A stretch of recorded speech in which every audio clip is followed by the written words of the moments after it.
مثلا مثال بسيط أنا دسياني يقول داعي بربراني يقول كسرانية قاعد فوشمون لا قلبي كعم بانك شباي دبتنا بهالله يريار الله فها قاعد تكوشراي براي ميت كم إذا شفتي الله يركبه الله هلك الله يحري شان يفرتنا عشان مركي كوحد نيد بالله يقفري جبوت الله يقفري دبتنا وحلي دوله وكوشبانت دي بهدنا الله يركبه يروبان la tagay 7 maalmood markay ugu rakibnayd baa la furay dabeetana waxay dhahan wali way ku jabantay ma lafti yaray wali ma rakibmin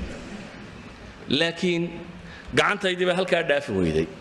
waa 90 degrees waa sidii loo xidhay ee bahashan cad loo igu xidhay ayay gacantiina halkaas ay joogtaa dabeetana waxay igu yiraahdeen lafta yara jabtay iska ilaa imka khatar kala ku haysatee gacantan sidaynu kala bixin lahayn baynu tijaabinayna lafta iska jabnaato حبالله ما قبته فيزيوثيرابي بالله يدري هل كارد دونكيو مرقا سريع عدود اللي يقول دقا والله يقع عبادية صدق عشان ما دا حق بالله يقبته والله يقع عبادية ما كان قيل يعبر بالله يسيد يا وسك كتجا سيدي هاي مالين بإنيرو كلا بحيس مالين تبايدا قعما يسكون درري لا هذا يدق عمودو يسيلين ما كلا قامنا تيل لفتي كلا نواب يسكب بوكسته أنتي تنلقى عباديني محانو كذا يعني waxaan uga jeedaa gacantii bini aadamkee shaqada taqaanay sida tan ahaydaan waxba qabin hadii la xidho way hawl qabtaa hadii la xidho sida laga dhigo way hawl qabtaa mushkiladda ina haysataa waxay tahay taaqadii allayna siiyay awoodeeni ayaynu xidhnaa markaas waxa la inaga dhaadhiciyo la inoo sheegay inaan waxba la qaybi karin wax qaybku inuu adag yahay in buuga wax lagu qortaa inay fiican tahay computerka iyo waxaan la isticmaalay inay fiican tahay maskaxdu waa ku damqanaysa dabeetana xad baynu gaadhnay safxadii aan idin lahaa aan qaybno haddaad akhridabada madaxu ku xanuuno ood wareerto qaadiba kari weydo laakiin waxaad u baahan tahay in yar lagu tadriibiyo